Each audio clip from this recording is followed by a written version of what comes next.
kilometers area with an investment of $2.1 billion.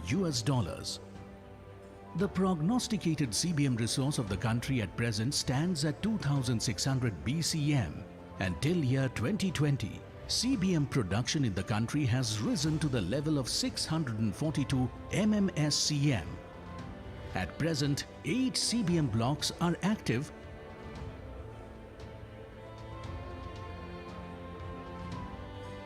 Since 1997, Government has also undertaken key policy reforms to facilitate CBM operators and improve the business ecosystem.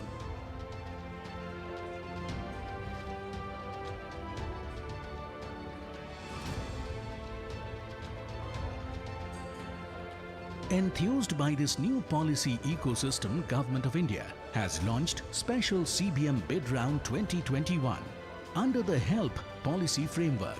With the modalities of ease of doing business and attractive fiscal terms, 15 blocks are on offer, covering an area of around 8,500 square kilometers. These blocks have been carved out by the government with attractive terms while facilitating ease of doing business, such as no overlap with coal block areas, only work program-based bidding, no revenue sharing till windfall gain, single license for conventional and unconventional hydrocarbons, full marketing and pricing freedom for gas produced, exploration allowed during entire contract period, 100% participation from foreign companies or joint ventures, availability of infrastructure through Pradhan Mantri Urja Ganga pipeline and CGD network, single state-based carving of blocks for regulatory ease. These remarkable changes in CBM policy framework, accompanied with plethora of steps towards ushering in ease of doing business, make CBM operations in India as investor-friendly as never before. Time is opportune, and we invite you to be part of India's CBM exploration and production story.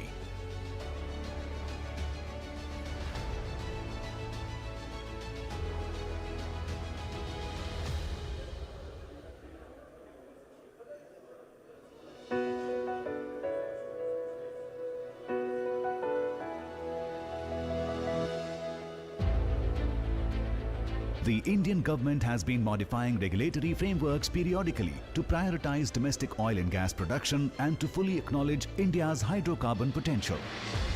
In 2015, the Indian government announced the Discovered Small Field (DSF) policy, which was a massive step toward awarding discovered estates and capitalizing on the unmonetized assets. The DSF policy has a lot of appealing aspects, including no signature bonus, no exploration risk, no entry barrier for companies without previous E&P experience, provision of sharing of common facilities, reduced royalty rates, full pricing and marketing freedom, exploration allowed during entire contract period.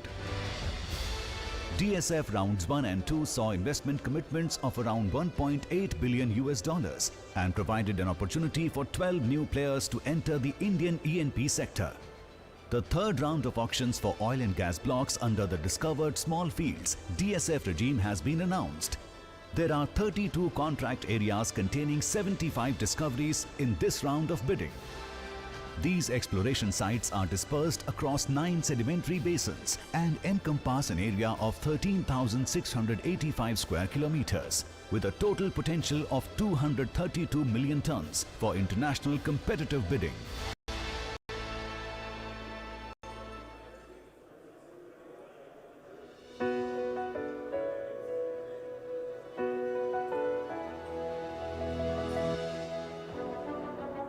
The Open Acreage Program under Hydrocarbon Exploration and Licensing Policy allows investors to carve out blocks of their choice through submission of expression of interest. The expression of interest can be submitted round the year by interested entity through 3 windows. The EOI submission process is completely online with easy-to-follow simple process. Step 1. Register and log in to the NDR website and select the unique identification numbers of the sectors that interest you. Step 2. Register and log in to the HELP EOI submission portal and submit the EOI application with sector number by fulfilling the prerequisites. Once the EOI is accepted, it is put for international competitive bidding with 5 marks advantage to parties submitting EOI. For bidding, Indian competitors can register using permanent account number and foreign entities can register using company identification. May I request all the distinguished guests to please settle down. The Honorable Minister has started from his earlier meeting. He's on his way and he should be here in 5 minutes. So we should, there is no waiting. He would start immediately as soon as he arrives at the venue. Kindly please settle down.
A very good evening to all of you.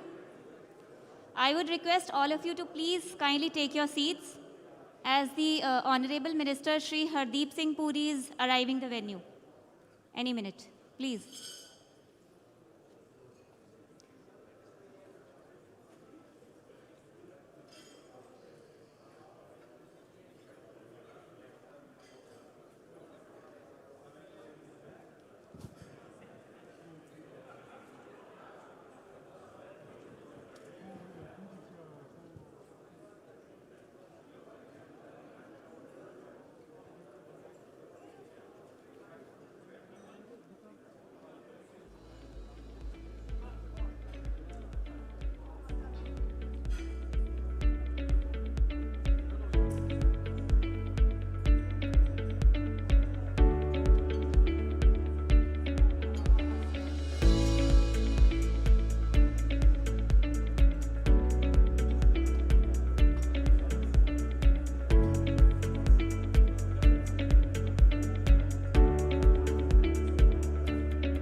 Again be requesting everyone to please be seated inside the main hall.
Good evening, ladies and gentlemen.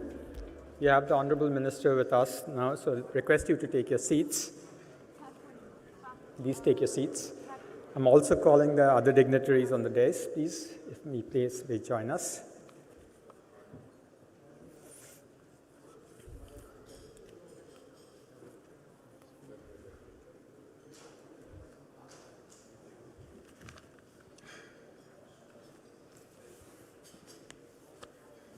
Please take your seats, and just a request, housekeeping request as we start. Two things. One is that keep your mobile phones on silent mode, please, just for us to conduct the proceedings in order. And also an announcement regarding the fire exits. You have fire exits on either side. Just be aware of them. This is a basic safety requirement as we start. I thought I should mention to you.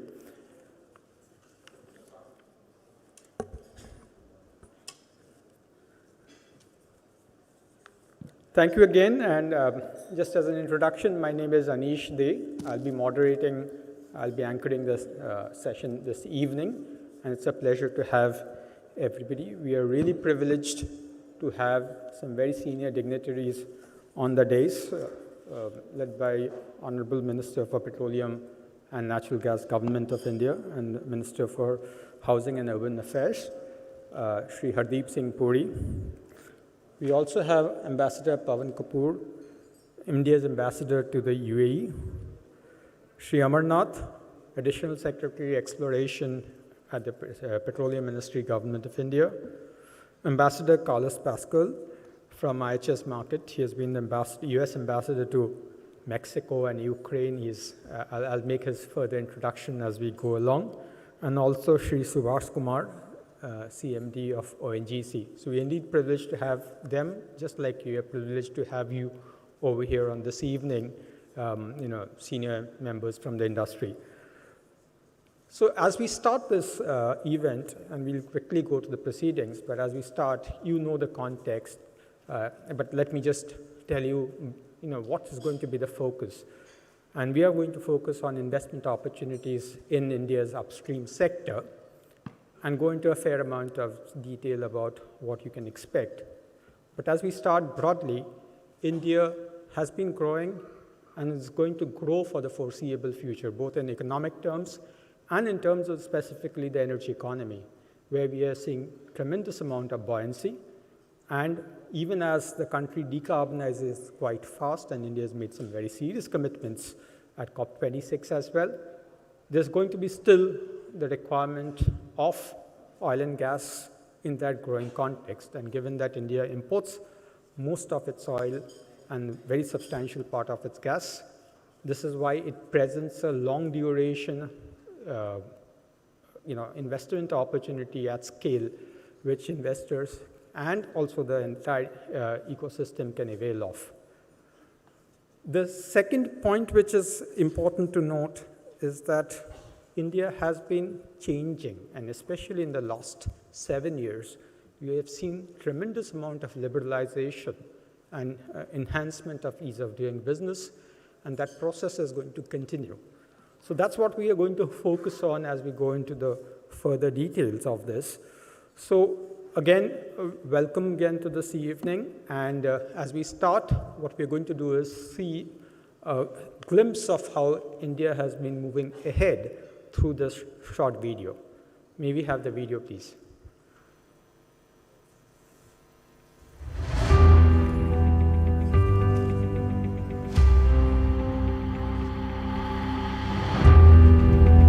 Today, the global economy is bouncing back and is recovering swiftly with robust plans, larger vision, and even bigger goals.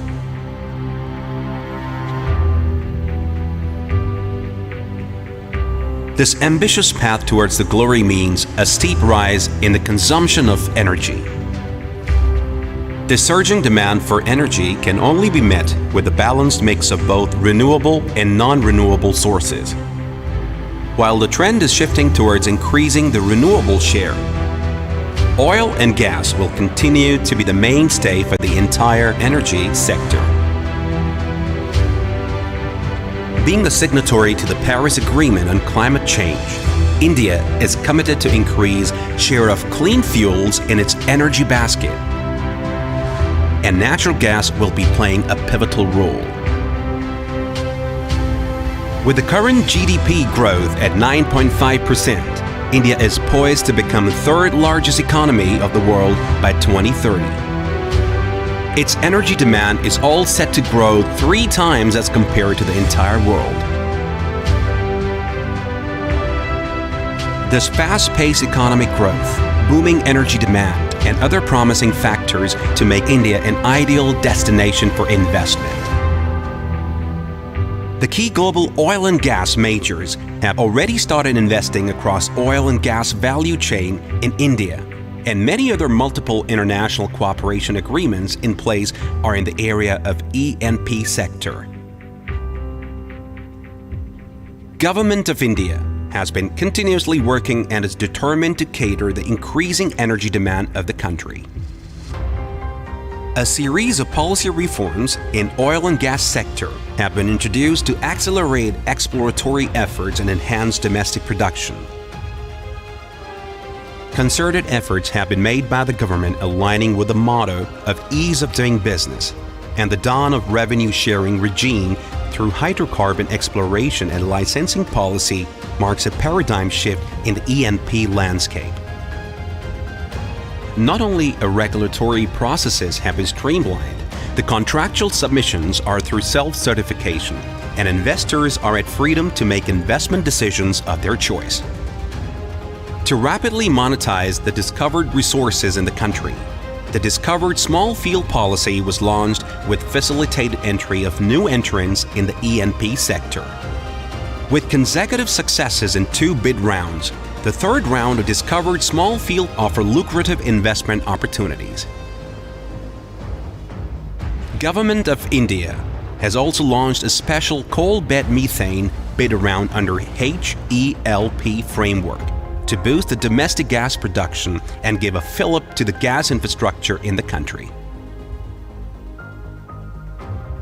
With 92% of the total sedimentary area yet to be awarded, India has significant hydrocarbon potential in its 26 sedimentary basins. Government has also rationalized prospective offshore area of Andaman Basin for exploration activities.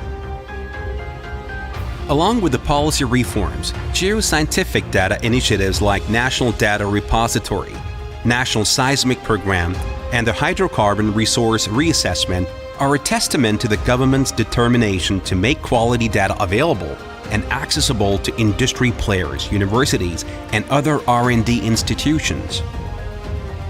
The government continues to reform and transform the sector by bringing in investor-friendly initiatives, making India the most preferable investment destination for international players in the hydrocarbon sector.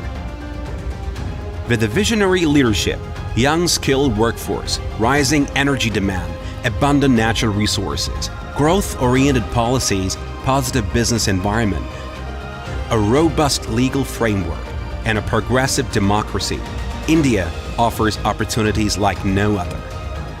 Government of India invites you to be a part of this progress with open arms. Come, explore, and invest.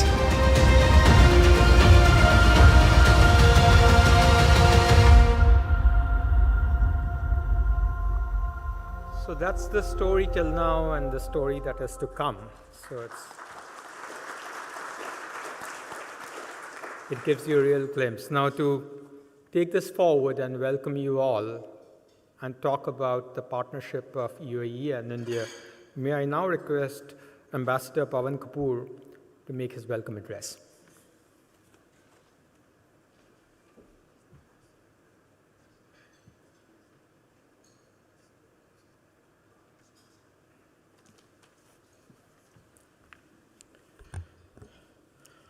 Honorable Minister of Petroleum and Natural Gas, Housing and Urban Affairs, Sri Hardeep Puri ji, Sri Amarnath, Additional Secretary, Ministry of Petroleum, CMD ONGC, Mr. Subhash Kumar, Ambassador Pascal, representatives of the energy industry, ladies and gentlemen.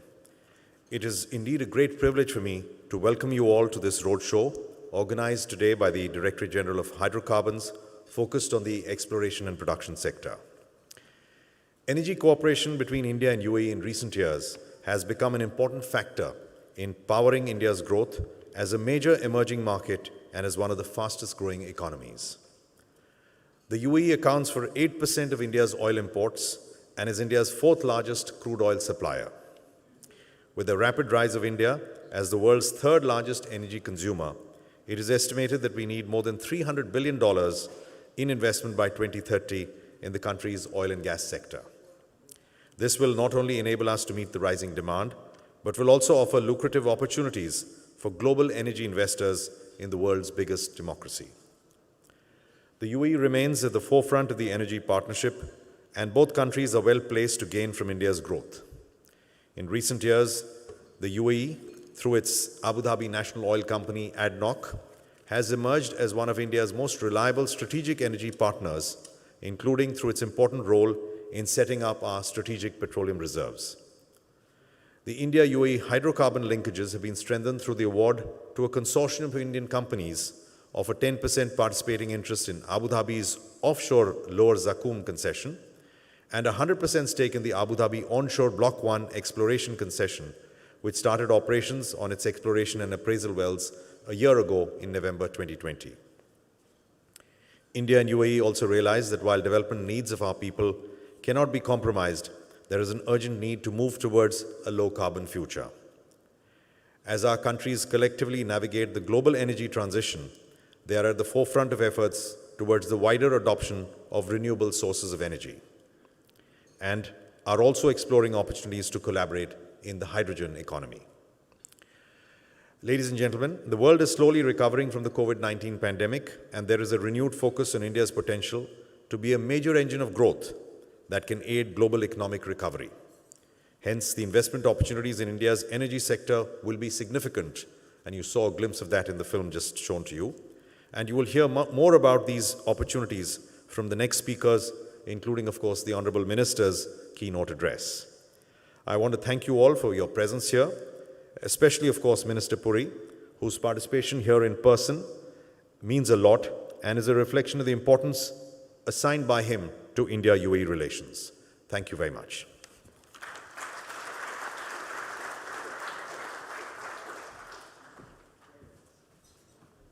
Thank you, Ambassador Kapoor, for that warm welcome to all of us over here.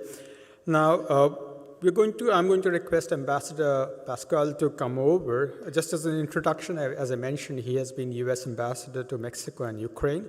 He was the founder of the Energy Bureau at the State Department in the U.S. and presently is Senior Vice President for Geopolitics and Global Energy at IHS. So without further ado, Ambassador.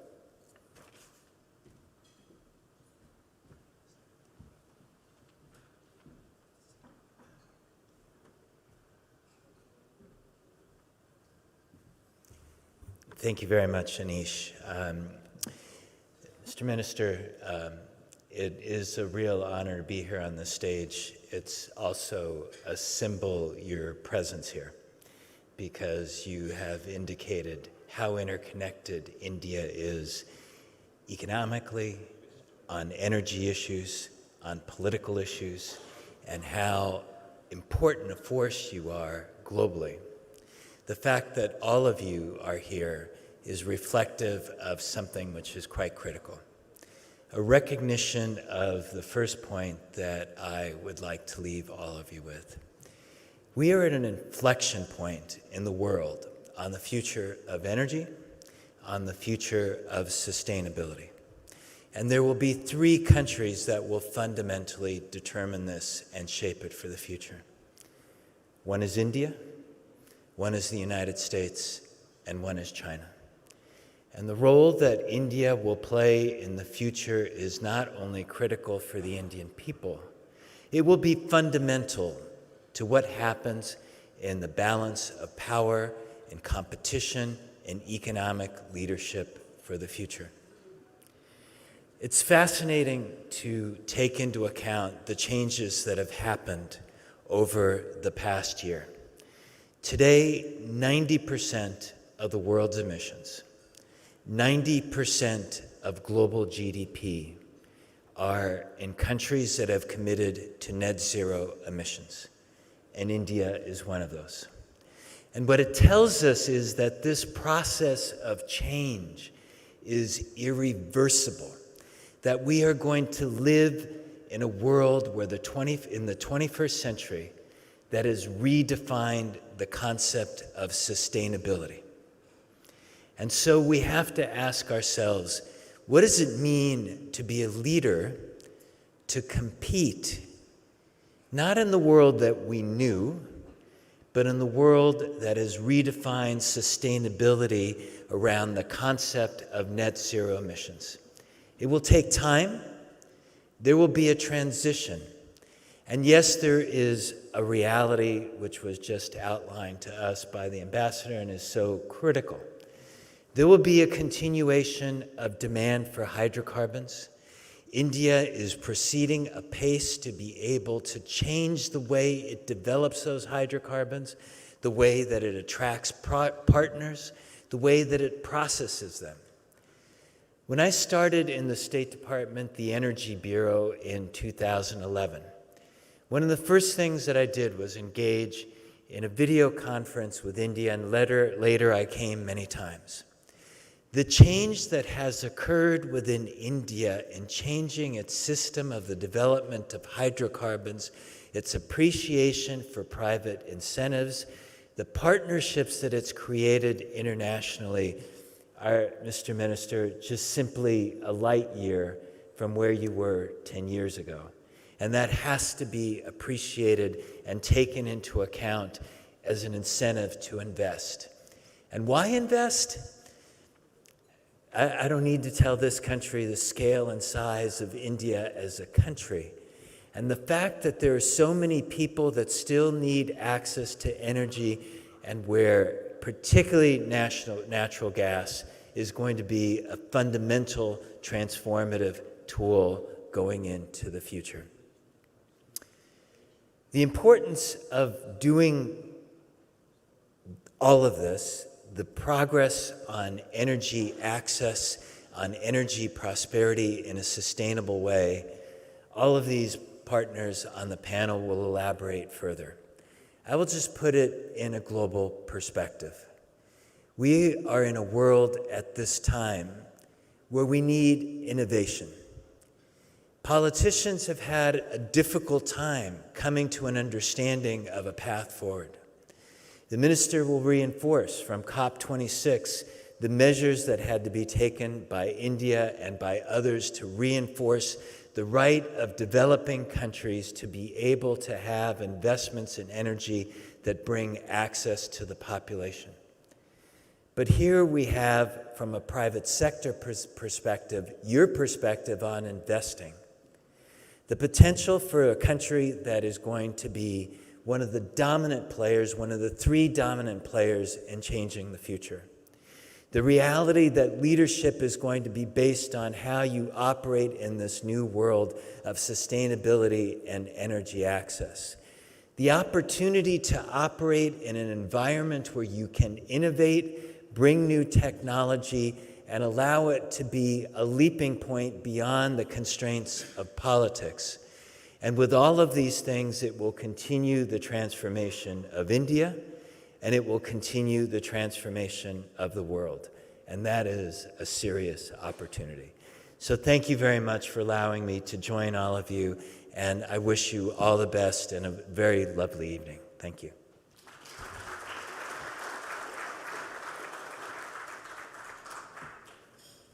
Thank you so much, Ambassador Pascal. Just to put all of this in context, irrespective of whatever happens, the lowest CAGR, compounded annual growth rate for India's energy, is forecast to be 2.5, and it's actually going to be higher than that, % per annum. And that's way above anything, any other country from here on till 2050. In contrast, China is going to be anywhere between 0.3 and 0.4 as a % per annum in CAGR. So you can understand that that opportunity is here. But that also that opportunity, especially in the current environment, will mean people coming together in partnerships to hear about those partnerships in discovered resources and advanced exploration, we have Mr. R.K. Srivastava, Director Exploration of ONGC, making a presentation for us. Mr. Srivastava.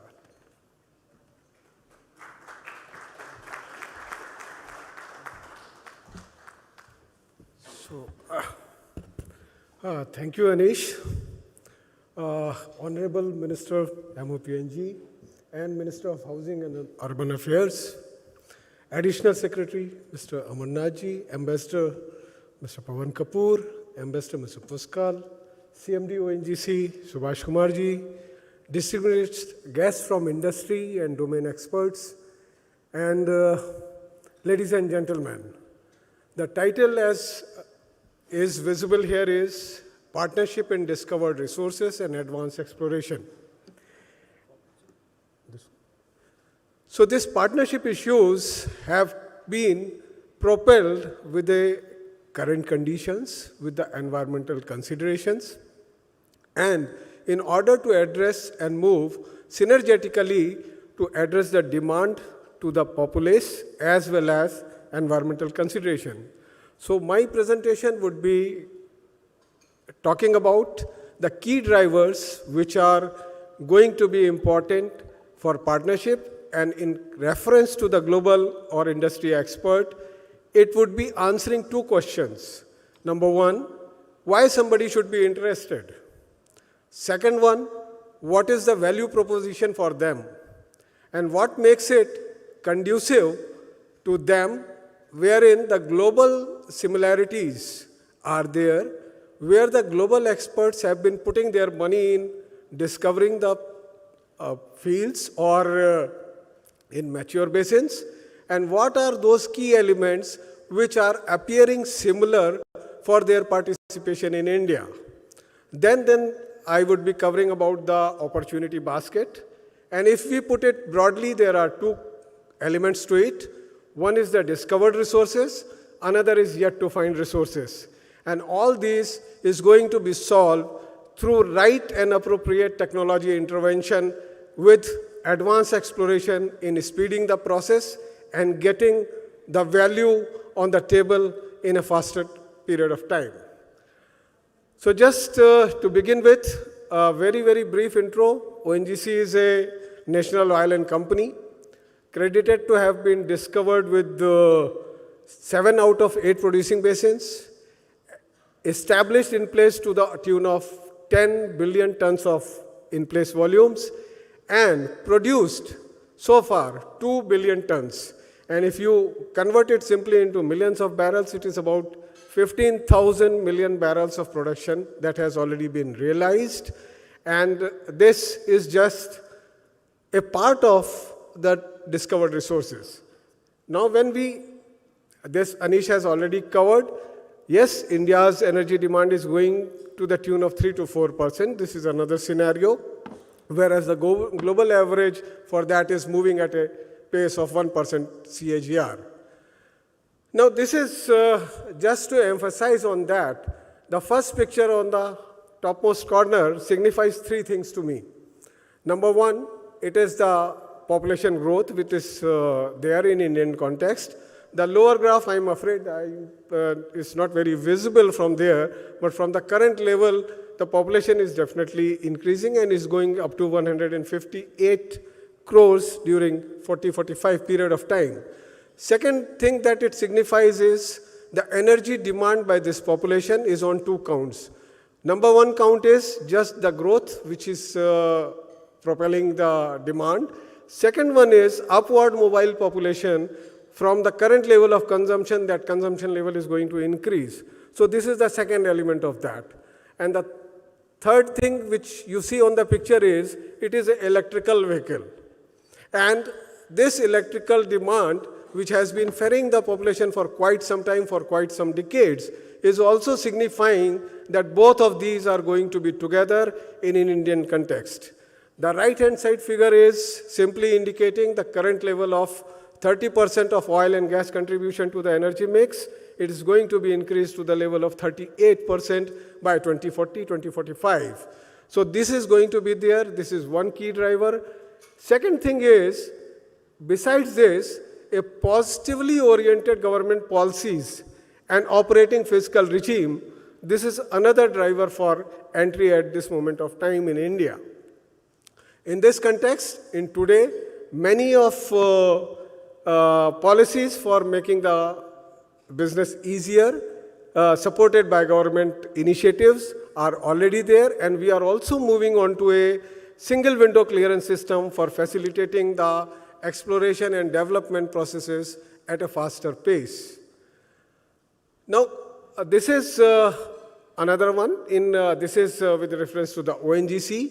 A vigorous thrust to exploration is on the cards. We are fast-pacing our activities. We are trying to acquire more acreages from the current level of 1,25,000 to 5 lakh within the next 3 to 4 years, which would definitely demand a lot of resources, lot of technological intervention, and it provides a platform for bringing in more partnerships and collaboration to get the value. And just to give an example, some numbers are there about 9,000 line kilometer of 2D data we are going to acquire, 34,000 square kilometer of 3D data, high quality 3D data, basically mostly ocean-based nodes, and then drilling of about more than 550 wells during 3 to 4 year period. Another key driver for getting this partnership, ONGC has been looking for partnerships through outreach programs. And here we are pleased to announce that we are moving ahead with few of the major global players. Without naming them, we are on the advanced stage of discussion and converging to take up the exploration to the next level. And now when we talk about another criteria, which this I will skip because this has already been repeated. Now coming to the similarities, what are the global similarities and where the globe has been, the explorationists have been working for? They were working for deep water was making comeback.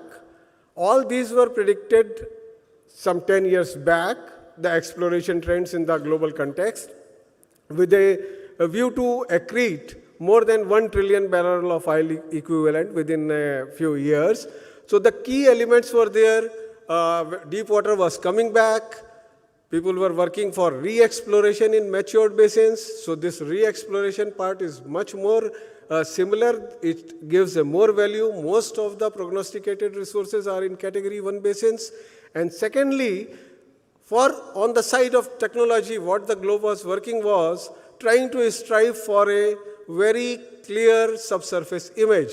And these imaging solutions are much more important for Indian context, especially in fold belt areas and where the complex tectonics plays that. So these are the few common platforms wherein partnerships are being envisaged.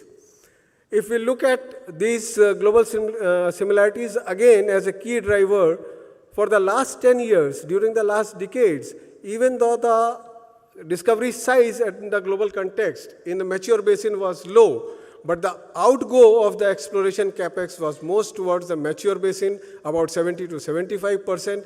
A smaller part was there for a new found wells, and where the discovery size was of the order of 136 million barrel oil equivalent.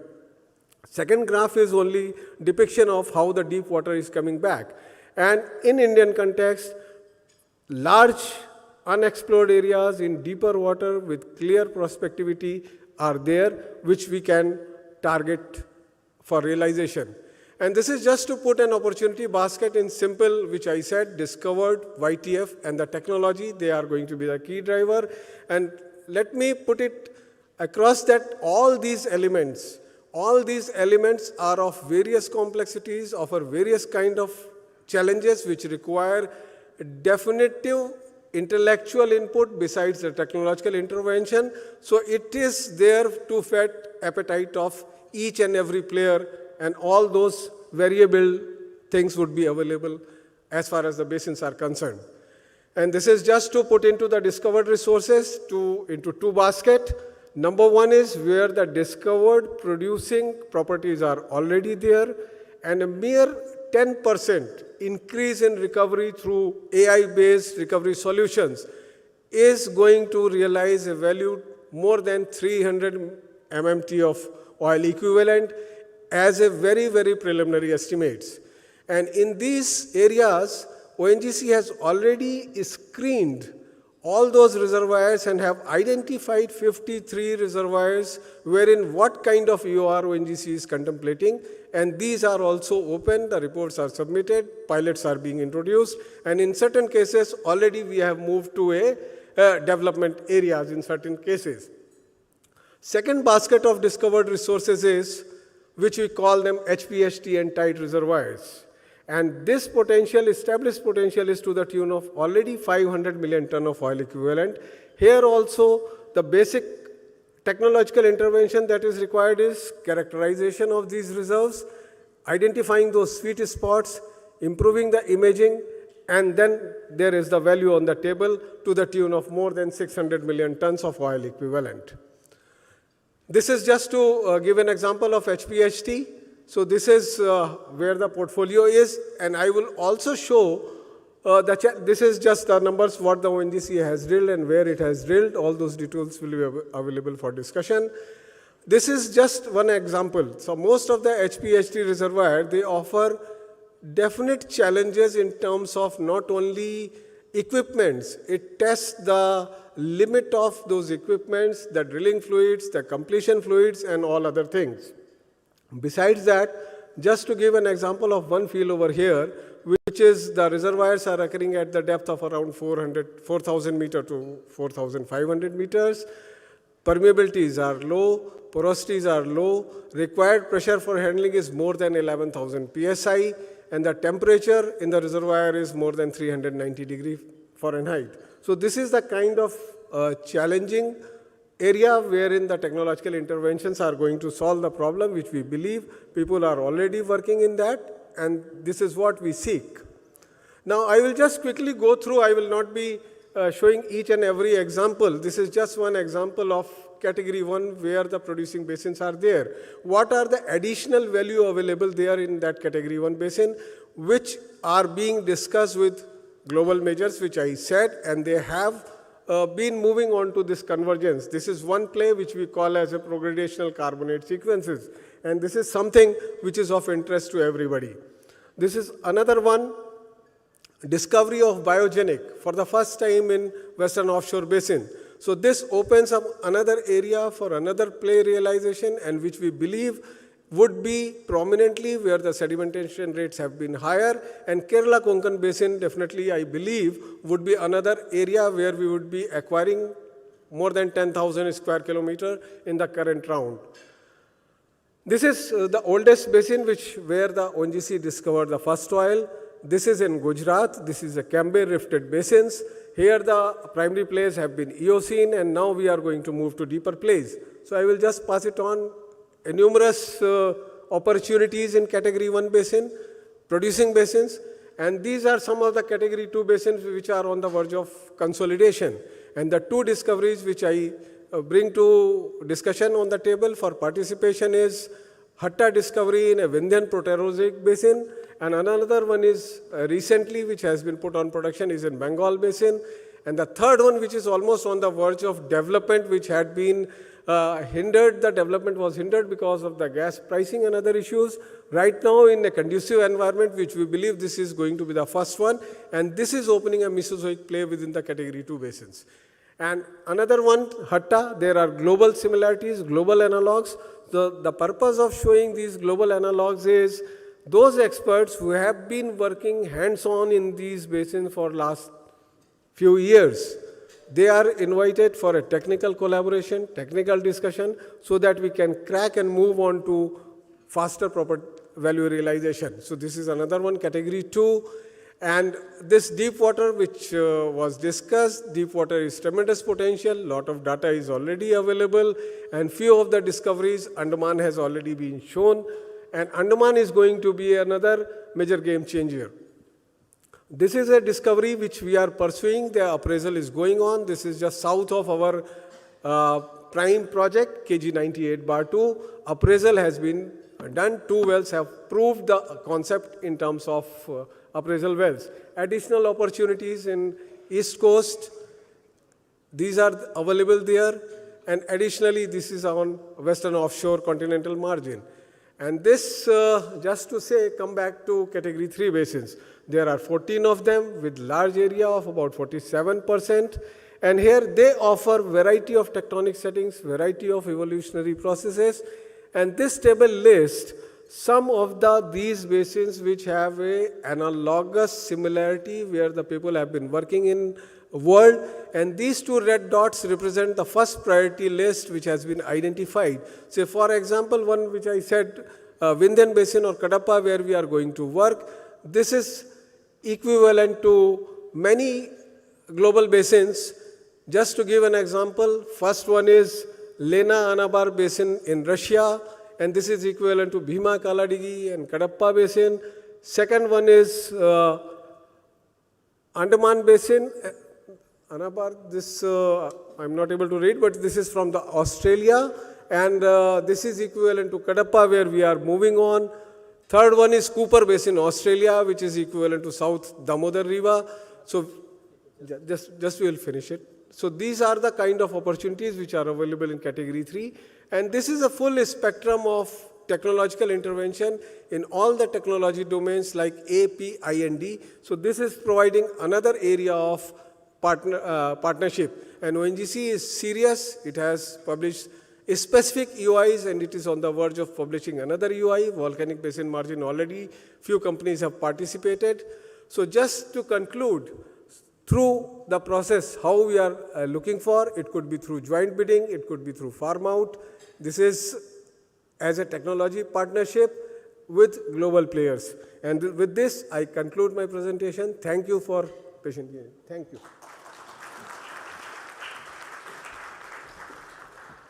Thank you, Mr. Srivastava. You can see that it's a very large opportunity. It has its complexities, which is why partnerships become so much more important.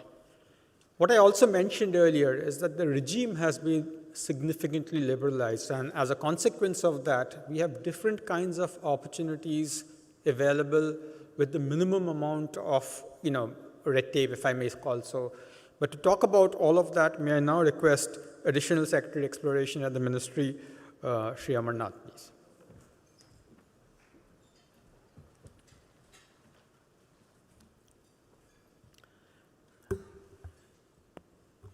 Honorable Minister, Petroleum and Natural Gas and Housing and Urban Affairs, His Excellency Ambassador Pawan Kapoor, Mr. Carlos, CMD ONGC, and distinguished guests.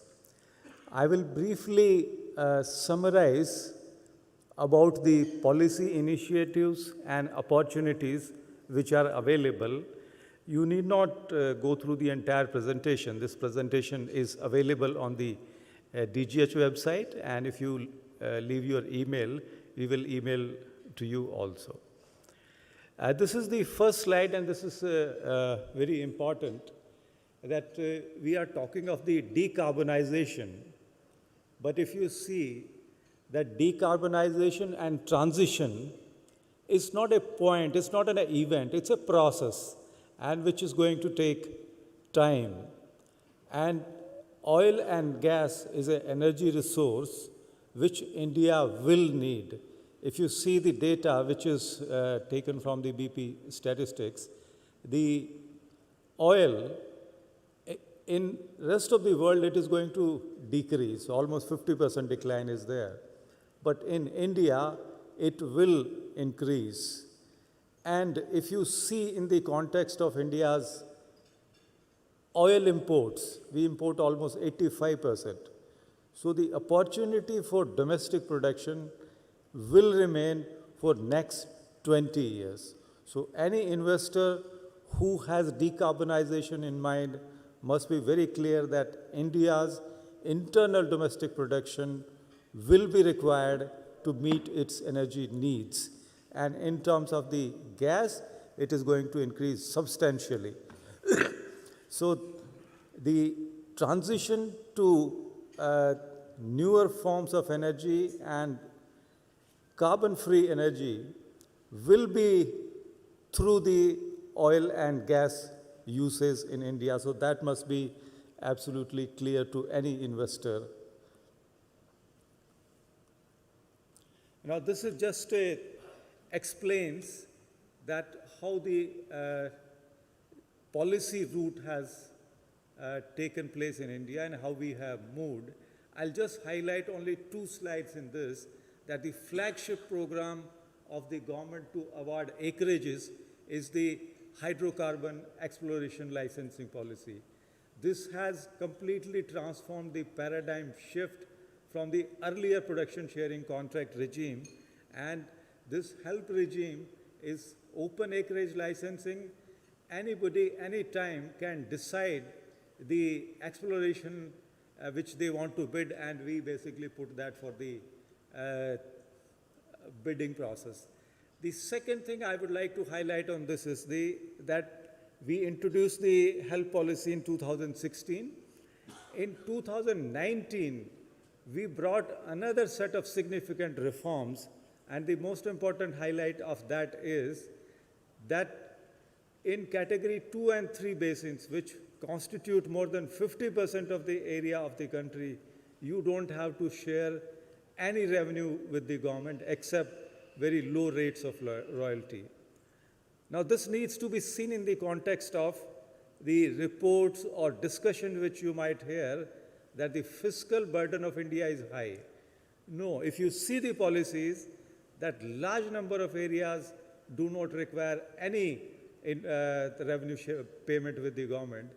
We have moved from the from the revenue maximization to production maximization, and the focus of the government is how to increase more production. Now, if you see in policy reforms, that one issue which comes in discussions is that India has good policies, but implementation challenges are there. Over a period of time in last 5-6 years, we have continuously focused on ease of doing business, and I will just highlight one, the Empowered Coordination Committee. This is a committee which is formed under the highest civil servant, that is Cabinet Secretary, and any issue which is with any of the department is sorted out. Now, fiscal terms, I'll just say that in deep water areas, there is a 0 royalty for initial 7 years. No revenue sharing, 0 royalty for 7 years, and after that, low rates of royalties. So this is the most favorable regime anywhere in the world as on today. And not only that, if you see another highlight, which is a box, that one of the issues which remains about the data availability. The government has invested in a program, it's called National Seismic Program.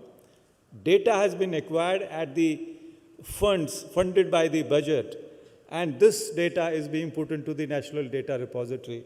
This is not a company-driven program, but the government has funded in acquisition and collection of the data. And in terms of, again, ease of doing business, most of the processes we have put on self-certification basis. The field development plans, which take a lot of time in most of the countries, and we also used to take a lot of time in that, it's submitted only in self-certification basis. You just submit your program, that is accepted. So these are some of the highlights of the programs and policies which we have implemented in last 5-6 years. Now, this is another slide which will give what we have done in terms of concrete results. We have awarded, after the HELP policy was implemented, we have awarded 105 blocks and an area of 156,000 square kilometers. Now, apart from HELP, we have also implemented discovered small field policy, in which the discoveries which were made by the national oil companies have been bid out to the investors. So 53 contracts have been signed, and continuously we are upgrading the data.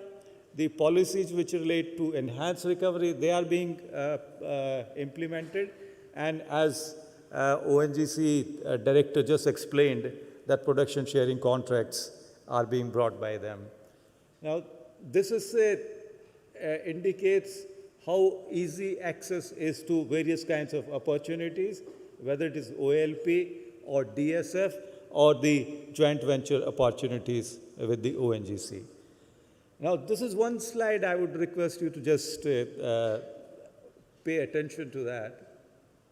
The total sedimentary area of the country is 3.36 million square kilometers, which includes both on land as well as offshore.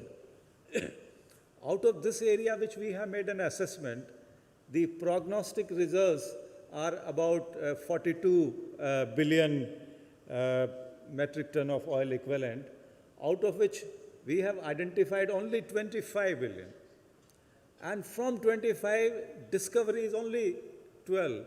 So you can see that 13 billion ton, which is almost 50%, is yet to be discovered. And all of you know, those who are from the geological area, that yet to find discovered means that you know it is there. But where it is actually located, that requires some investment, and that is ready to be exploited. So this is one area we are focusing. And if you see the lower slide, up to 2014, we had just about 8% area of the country which was under operation. And after we have implemented the policy and we have started the area allocation, we have reached almost 10%, that is 0.32 million. Now everything is in place. What we are going to focus is on speed up it and scale it up. And by 25, we have decided that almost 0.5 million square kilometer, which will be 15% area of the country under exploration, and we are going to scale up to almost 30% by 2030. So this is one target, which is we are going to focus on aggressive exploration in the country. Policies are in place, and scale is going to be implemented now. So that gives opportunities to all people who are in drilling business, seismic survey, or related activities. So this, now coming back to these specific opportunities, now these are the opportunities which are available as on today. The OLP bid round 7th, which is going to be launched very shortly. The expression of interest will be submitted by 30th November, and the bid will be launched by mid-December. Now, this is the DSF round, which is available, and I'm sure those who are attending the technical session, they might have gone through that. So DSF is also available for investment as on today, and you see it's an opportunity of almost $27 billion available. It's located in different states. Then you have CBM round. India has tremendous potential in CBM, and our focus on gas-based economy to increase the energy mix to 15%, this is one resource we are trying to exploit. Earlier CBM, there were challenges because infrastructure was not there. Now we have put a lot of gas-related infrastructure, and it's under implementation. So this is an opportunity which will be available to you. And these are just some of the initiatives which we have taken for ease of doing business, whether it's clearances or compliance or collaboration with the different companies. So these are the additional details. If somebody is interested to get more detail, DGH team is also there. What I have just highlighted in this is that specific opportunities are available, whether collaborations with ONGC or different regimes or contract regimes which are going on as of now, and you are most welcome to participate in the process. We are eagerly looking forward to help you and facilitate the process, and request you to be a partner in the growth story of India. Thank you very much.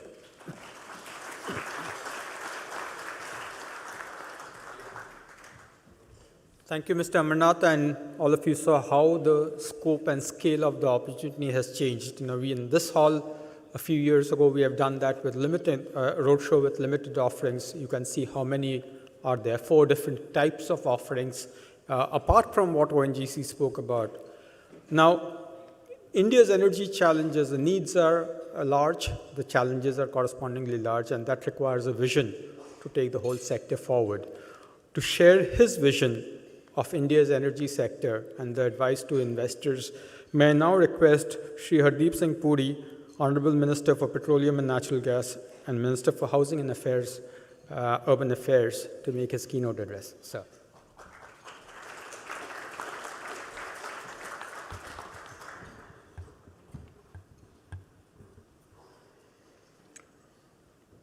I spent 39 years in another profession where you were taught never be the last speaker before dinner. But I want to share some thoughts straight from the heart, as it were, from a newly appointed minister. I'm only about 3 months old in this portfolio. But I know a little bit about energy and I know a lot about my country. So let me start by picking up one of the statistics that the Additional Secretary, Mr. Amarnath, utilized. Because when I'm called Minister for Petroleum and Natural Gas, but I'm actually the Minister for Energy Transition, and I'll explain to you why. One of the things which struck me was that all the efforts that we had made, and those are quite commendable, but the hard truth, the hard reality is that out of the 3.5 million square kilometers of our sedimentary basin, both on land and offshore, the total amount in terms of a percentage that we have subjected to exploration and production is only about 0.25. You are taking that up from 0.25 to 0.5. That will, I don't know if I had to see that screen, which is very far off. You guys could see the one behind where we were sitting, so maybe you remember. That's probably 15%. When we take it up to 1 million, from 0.25 to 0.5 million square kilometers, and then 1 million square kilometers, that will be a higher percentage. Now, that in and of itself is a very significant statistic. But it becomes alarming when you look at the fact that for our current energy requirements, and our current energy requirements, before I tell you what the perspective is, let me start by telling you that for liquid hydrocarbons, we are dependent 85% on imports. And on gas, 55%. Now, if that is your import requirement and your own sedimentary basin, you are just barely at 0.25 and 0.5, you should not be surprised that the government has woken up and decided to put on I have to be careful with that, step on the gas and increase the area under exploration and production. So all those technical details which the director from ONGC gave you, I would request him to make the hard copies available to whoever wants to see them, put them on the website. And what my colleague Mr. Amarnath gave you, he'll do that. But one final thought I want to share with you, that India's current per capita consumption compared to the global average is 1/3. Okay? And my final statistic, we are moving from a $3 trillion economy to a $5 trillion economy just in a few years' time. Our petrol and diesel consumption today compared to pre-COVID is already about 10% higher on petrol. And diesel, it should be 4 or 5%. Because we are looking at October figures, and that was already 8% plus. We are already halfway into November. So those of you who are involved with the industry in whatever capacity, And I want to start by thanking all my colleagues here, Ambassador Pascal, my friend and collaborator, Ambassador Pawan Kapoor, Chairman of ONGC, my friend from KPMG, Professor Amarnath, all those. Look, when you go and take economic decisions or you contemplate economic decisions, what do you look at? One of the points which was made, I think, by the director from ONGC, he talked about, no, it was made by my friend, Ambassador Pascal. He said, who will drive the energy scenario? You mentioned the United States, $20 trillion economy. China, I don't know, $12 trillion economy. India going from 3 to 5. But there is one thing which distinguishes India, makes it a sui generis case compared to China and the United States, that our per capita consumption of energy is very low. That has to increase, and that is increasing. I think in the case of some of the other countries that you deal with, when you have a discussion on energy, those are countries which already have either fully developed energy production, and they have to battle with decisions on how much of energy to release. There are issues of investment. I don't want to go into those here. But what is the challenge to us? The challenge to us is we have to manage a transition. And I'm going to make another very bold statement. In India, the transition from where we are today to green energy will come through my oil marketing companies. No one else can bring it about. Why? Let's take green hydrogen. Let's take green hydrogen. I have very healthy discussions with my colleagues in the cabinet. I will not name anybody, and I don't know whether this is Chatham House or somebody will quote me. If somebody thinks that the green hydrogen success is going to come from, let's say, the power sector, no. Green hydrogen success will come when my oil marketing companies use it in their refineries. That's when you get the scale. And in order to get scale and success in green hydrogen, what will you require? You require that massive upscaling through the refineries.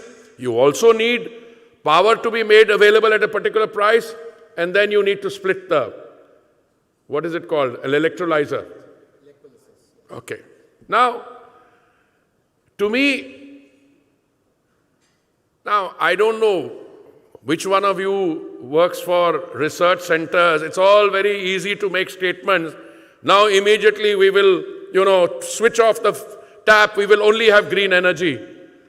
To some of those things to me appear to be, sentiments coming out of cuckoo land. I mean, which large country in the world is going to deny its citizens electricity?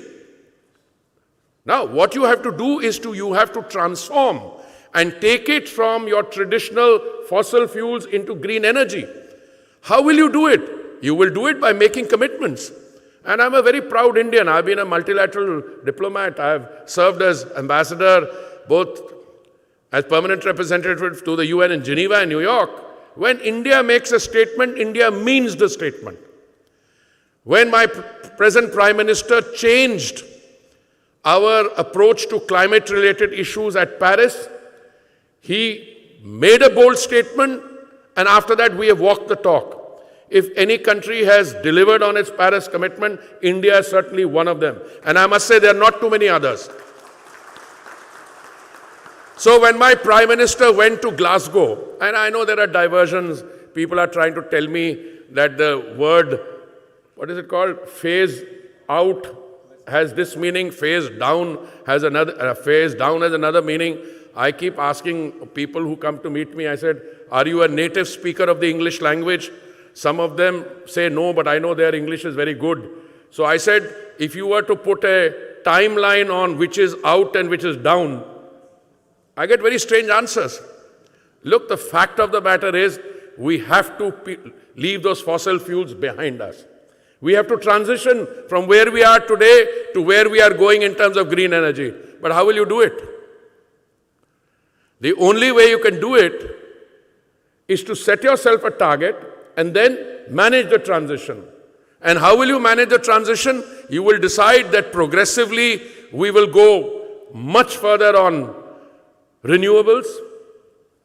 We will go much further, you can decide, on civilian nuclear energy.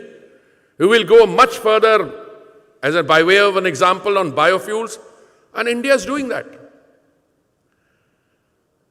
Just before I came here, I had a meeting with my Brazilian counterpart, and what we discussed is not important. I mean, I've served in Brazil. But, I can tell you, when I was ambassador to Brazil, we tried 5% of ethanol blending. We couldn't.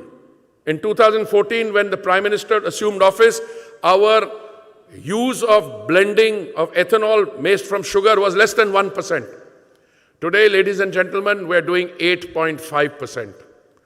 And we had a target of 20% blending by 2030. We brought that target forward to 2025. I'm making a simple statement. When India says something, India delivers. Today, I liked particularly what my friend and colleague Amarnath, I call him professor because he's academically inclined. He said all this talk about revenue, I mean, he gave you instances where there is no revenue implication.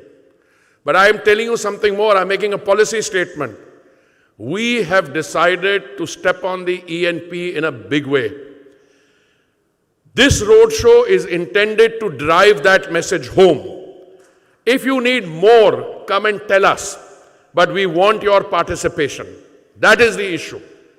And it's a very absolutely transparent, open system. There are two gentlemen sitting here. One writes a letter to the other. You've got some offshore, you're not being able to fully take advantage of it. I'm not going to name them. Some of you know. And he says, if you not, open it up to the private sector. If you think the private sector in India can't do it, open it up to the international private sector. And you guys are that. That is the sentiment with which we are operating. And I can tell you, in the months to come, it's not going to be years, all those bids, I don't even know the alphabets, I'm so new. Small fields, big fields, help, whatever. But I can tell you, we mean business.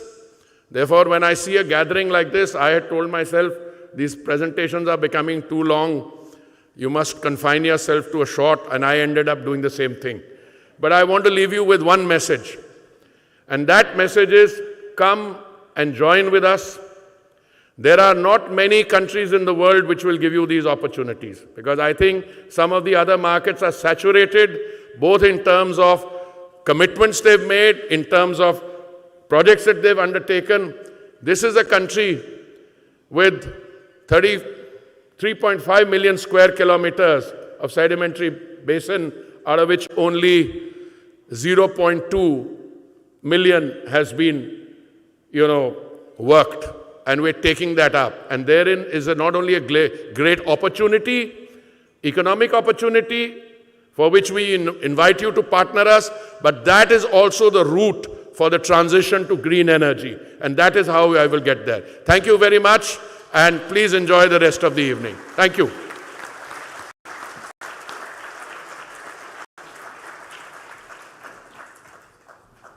Thank you, sir, for that bold, inspiring vision, and also the commitment that India walks the talk, not only walks the talk, but advances its climate commitments as we go along to make an energy transition successful for the world as well as for the people of India.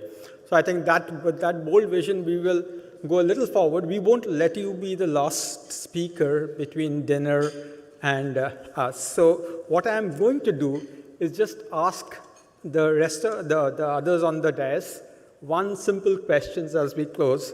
And I'm going to start with Mr. Ambassador Carlos Pascual. I'm going to go to the point of decarbonization, which we all are talking about. And the energy industry, including the oil and gas industry, will have to decarbonize as it goes. So what are your top advice for the industry?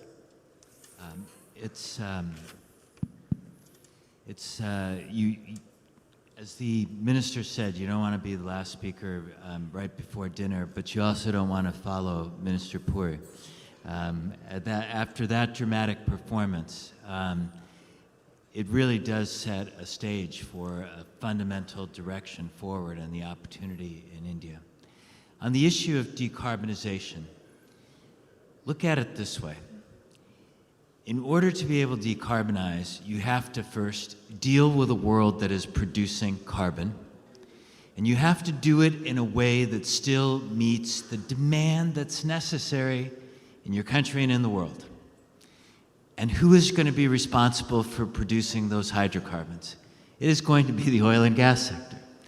And so they're going to have the technologies through digitalization, through improvements in logistics, through improvements in technology, through mechanisms that are going to be put in place like bringing renewable energies to powered platforms. All of those things are going to happen. But the second piece of it is what the minister was stressing, is where is hydrogen going to come from? Where is carbon capture and storage going to come from? This is not going to come simply through invention and making it up. It's going to become through those entities which have the engineering skill, the technological capability, the commercial capacity, and finally the ability to operate at scale and have an impact that can be transformative. And so that will also be the oil and gas sector. So make no mistake, on either part of this, on making hydrocarbons work, on the technology of the future, the oil and gas sector is going to be fundamental to this process of decarbonization. Yes, indeed, and as Honorable Minister made the point that the oil and gas sector players are going to make that transformation happen. It's not going to happen without that working in a partnership. Coming to specifically to oil and gas, which India needs a lot, Mr. Amarnath, the question is for you is, what are the sharp pieces of advice you have for investors in offshore plays and onshore plays in India? As far as two areas are concerned, commonality is that it requires a investment, no doubt about that. But if I see the distinction between the two, that offshore is a larger area, it requires more investment, but at the same time, it offers tremendous rewards also. A large area of offshore is yet to be discovered. In fact, right now, the data acquisition process on behalf of the government is going on in Andamans. All of you know that there is a production which is going on in the Burma area. That strip is there. Then if you go down Indonesia, Sumatra, that is also production is there. It's a small strip which is with India, which is near Andamans.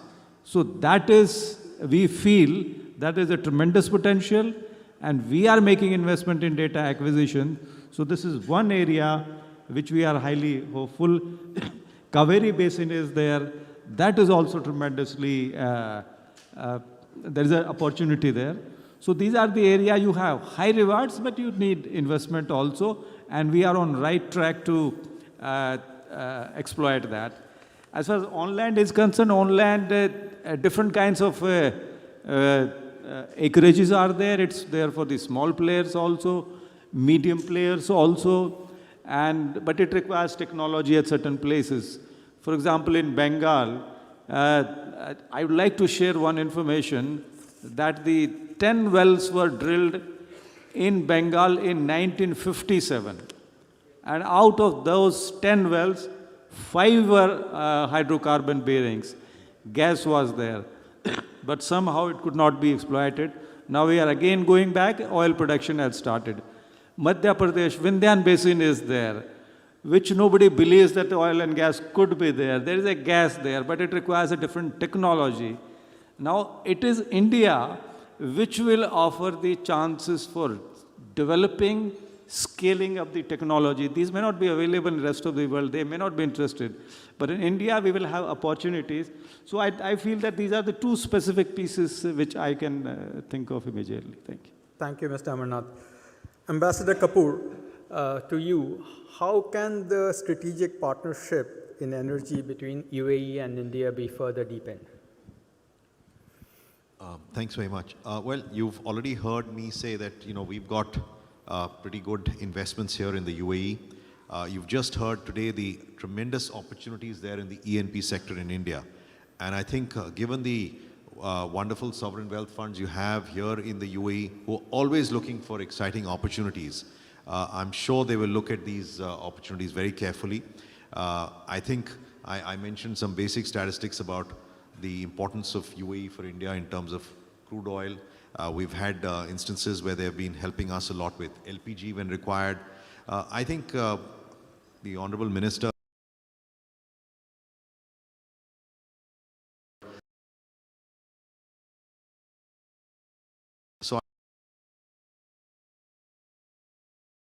the energy relationship between the two countries is a crucial element in our strategic partnership, and I think you will see in the weeks and months ahead how both governments take this forward, and I'm very keen that the private sector on both sides makes use of this opportunity also. Thank you.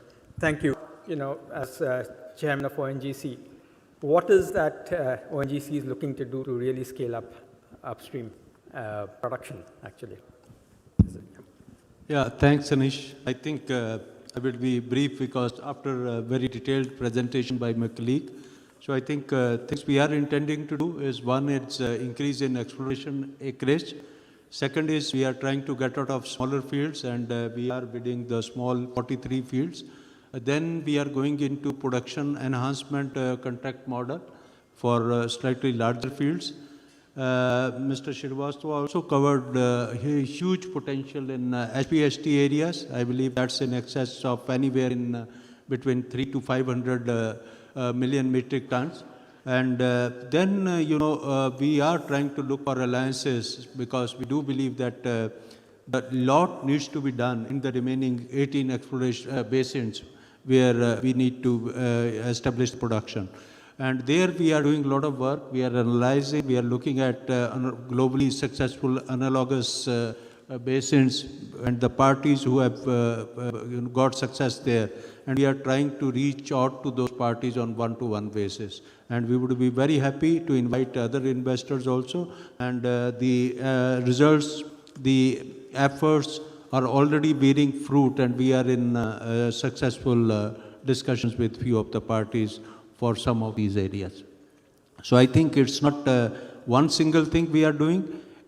We are now putting it as a part of strategy, and it's a multi-pronged strategy, and we are in a way trying to high-grade our holdings and involve and create an ecosystem where the industry flourishes and where there is. So that's a very good conclusion to the opportunities that the largest national oil company in India brings to this audience and beyond. With that, we'll go for dinner, but before that, vote of thanks, a very brief vote of thanks from Additional Director General Exploration of DGH, Dr. Lakshmi Reddy, please.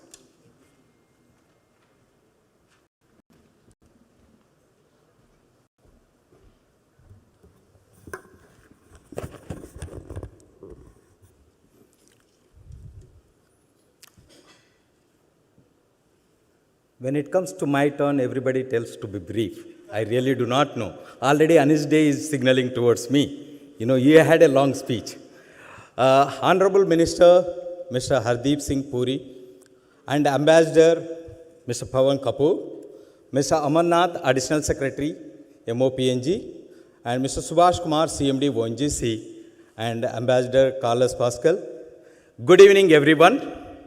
On behalf of Director General of Hydrocarbons and Ministry of Petroleum Natural Gas, Government of India, I would like to thank all the respected dignitaries and distinguished guests present here today from the oil and gas community and the investment fraternity for taking out time from your busy schedules, making this investment opportunities in Indian E&P sector event a grand success.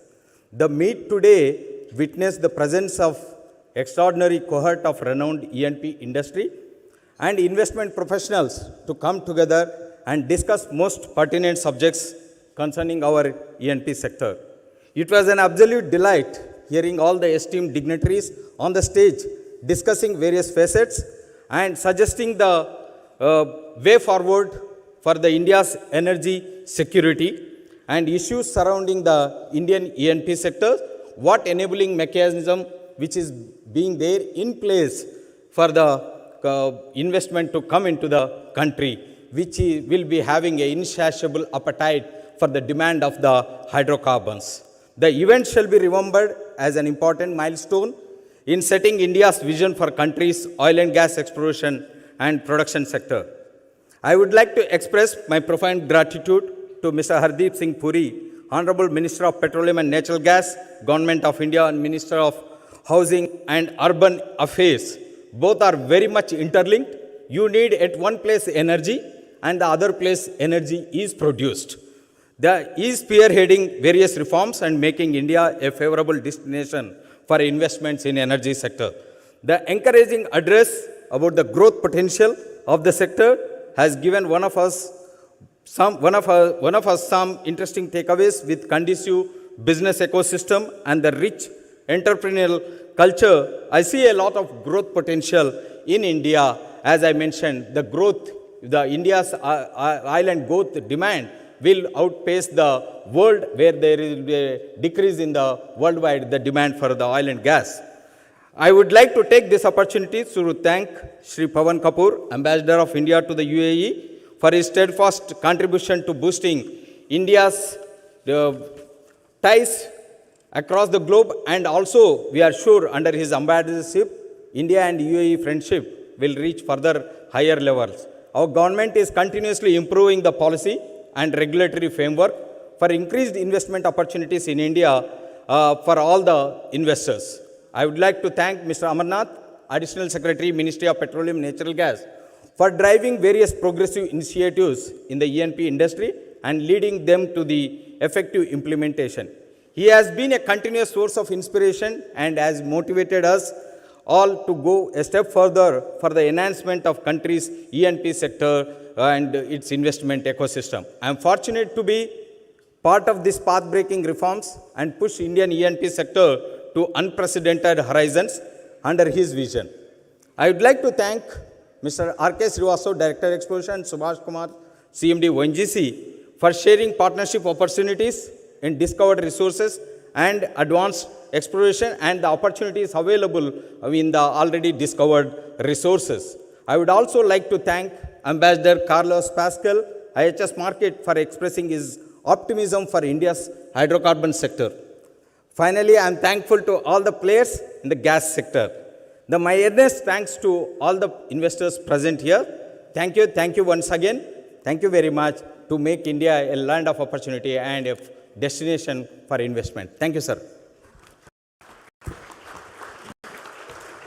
Thank you, and with that, we'll have dinner served.